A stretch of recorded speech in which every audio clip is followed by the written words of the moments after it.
មិនខុសអ្វីពីពាក្យចាស់លោកពោលថាការតស៊ូគង់តែបានសម្រេចនោះទេប្អូនប្រុសជាអ្នកនិពន្ធបទភ្លេងបទព្រឹកសុំមួយយប់សុំមួយរបស់អ្នកនាងរ៉ាប៊ីម្នាក់នេះតស៊ូតាំងពីនៅក្រីក្រលំបាកគ្មានអ្នកស្គាល់រហូតដល់ក្លាយជាអ្នកភ្លេងអាជីពទទួលស្គាល់ពីមហាជនជាច្រើនមិនខុសអ្វីពីដោយពាក្យចាស់លោកព្រានប្រដៅនោះទេថាឲ្យតែមានការតស៊ូនោះគង់តែបានសម្រេចតួយ៉ាងដូចប្អូនប្រុស Razy Composer អីចឹងខិតខំស៊ូតាំងពីគ្រាលំបាករហូតក្លាយជាអ្នកភ្លេងល្បីឈ្មោះមួយធ្វើបទចម្រៀងឲ្យតារាចម្រៀងល្បីជាច្រើនដែលពិតជាគួរឲ្យស្ងើចសរសើរមែនទែននៃការតស៊ូដ៏អស្ចារ្យរបស់ប្អូនប្រុសរូបនេះយ៉ាងណាមិញតាមរយៈបណ្ដាញសង្គម Telegram អ្នកភ្លេងស្រស់សង្ហារូបនេះបានរៀបរាប់ប្រាប់មកកាន់ចំបក់ TV យើងខ្ញុំថាជំរាបបងខ្ញុំបាទមានឈ្មោះពៅសុភារាជាទូទៅក្នុងសិល្បៈគេស្គាល់ខ្ញុំឈ្មោះ Razy Composer ខ្ញុំមានបងប្អូន3នាក់ខ្ញុំជាកូនទី2មានស្រុកកំណើតនៅភូមិចំបក់ធំឃុំ8មុំស្រុកថ្ពងខេត្តកំពង់ស្ពឺសប្តាហ៍ថ្ងៃខ្ញុំជាអ្នកផលិតភ្លេងអ្នកតែងនិពន្ធទំនុកច្រៀងនិងមេឡូឌីនិងជាផ្នែកបច្ចេកទេសសំឡេងក៏ឆ្លៀតច្រៀងខ្លួនឯងផងដែរប្អូនប្រុស Razy Composer បានបន្តទៀតថា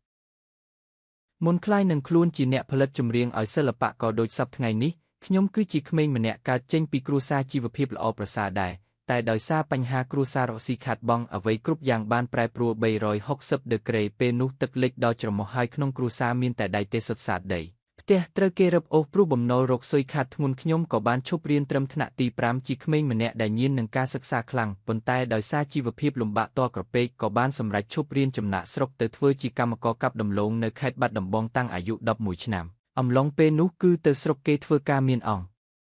ក៏មួយកំប៉ុងដាំបបរហូបជុំគ្នា5នាក់ពុកម៉ែបងប្អូនដល់ទីណាគេងទីនោះយប់ទីណាគេងទីនោះដើរសុំជំរុកគេដាក់ពោតសណ្ដែកដើម្បីស្នាក់អាស្រ័យរសាត់អណ្ដែតឆ្ងាយភូមិកំណើតញាតិមិត្តបងប្អូនមួយចំនួនក៏គេលែងស្គាល់យើងរហូតអាយុ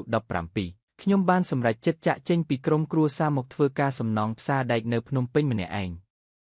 ប្អូនប្រុស Razy Composer បានបន្តទៀតថា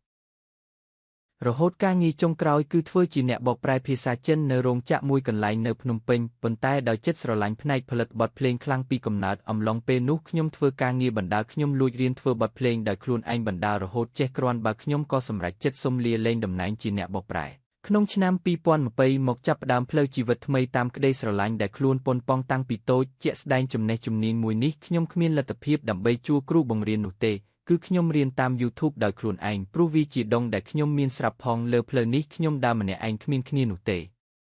ព្រោះយើងក្រលំបាកពេកគ្មានមិត្តភ័ក្តិនោះទេរហូតអាចសាងកេរ្តិ៍ឈ្មោះដល់សប្តាហ៍ថ្ងៃនេះបានគឺខ្ញុំតស៊ូខ្លាំងណាស់ចំពោះស្នាដៃដែលខ្ញុំបានធ្វើផ្ទុះដំបូងគឺបទរាំដាក់ TikTok របស់ប្អូនស្រីសេម៉ាវតីនិងបទកន្ទួតស្រុកជាសំនៀងរបស់បងប្រុសខុននិរតី